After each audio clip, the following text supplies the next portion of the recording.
Hi everybody, let's take a little bit of an introduction to PyGame with Pong. PyGame is an add-on library to Python that allows you to make simple little two-dimensional games. This is not exactly Pong, it's my version of Pong called Tractor Pong. How do video games work? How they work is they have frames. Each frame shows what is happening at that moment. We typically run 60 frames per second or 30 frames per second. Well, we'll look at how frames work for our game in our next tutorial. For right now, let's just get the basics of how to install PyGame and get our basic playing surface running. Of course, one of the things we want to do is do pip install PyGame. And notice that mine says pygame.ce. This is the community edition, and theoretically it's updated more than PyGame. It's what's called a drop-in replacement, meaning you probably won't notice any difference. I've just started using it, and it seems to work fine. There is our command, pip install pygame.ce. When you run that at your terminal or your command prompt, that'll install the PyGame library. There it is, successfully installed. You import PyGame CE the same way you import PyGame. Now we want to be able to make sure that our PyGame program exits cleanly, which is why we're importing exit.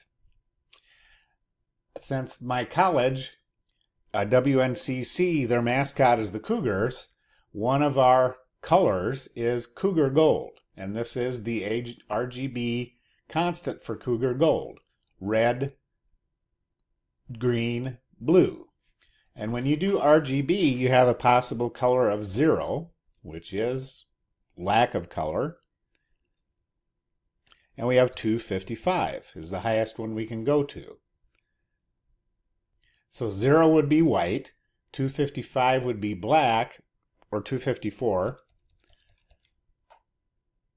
In this case, we have 0 blue, we have 249 red, and 190 of green. You mix those together, you end up with Cougar Gold.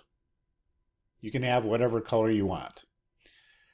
We're setting the width and the height of the screen when we run the game.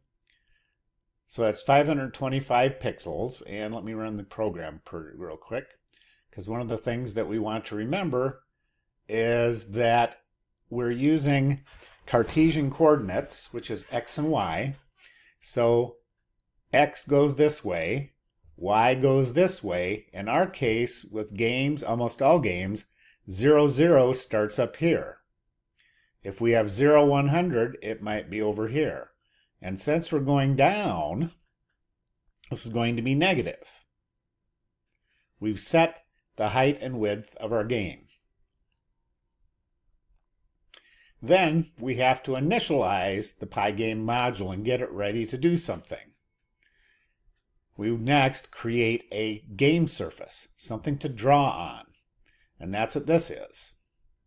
This is our game surface that we draw on. We're not using widgets or anything like tkinter. We actually literally draw on this screen, on this surface.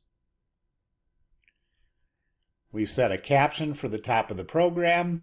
We want our game to go at a consistent speed, so it's not uncommon to have games have clock speeds. One of the pieces we have in here, which you aren't going to see until the next tutorial really, is something called a game loop. A game loop is always infinite. It is always waiting for events. So for instance, the only thing this program event is waiting for, I can click, do whatever I want. The only event this program is waiting for is clicking the X, which closes the program.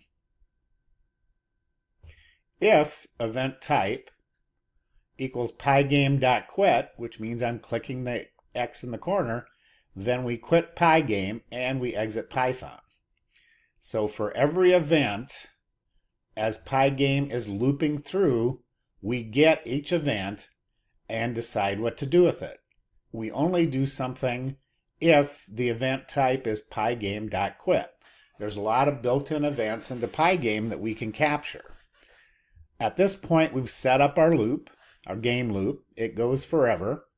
We're filling our surface with our RGB color. Even though we're filling the surface, there's a thing called the back buffer. That's where everything is drawn. Everything's drawn off to the side. Let me show you kind of how one way to think about it. So here's the screen where everything is displayed. What we do is we don't draw things on here directly. We draw them over here in an invisible area in memory, and then we flip or update it all at once to the screen. So you don't see things gradually filling in. And again, that's how most game development programming environments work. So update just updates the part of the screen that has changed. Our clock ticks at 60 frames per second. And of course, with this tutorial, we're not really going to see anything moving. So 60 frames per second doesn't mean anything. However, we have set up the basics of a typical game.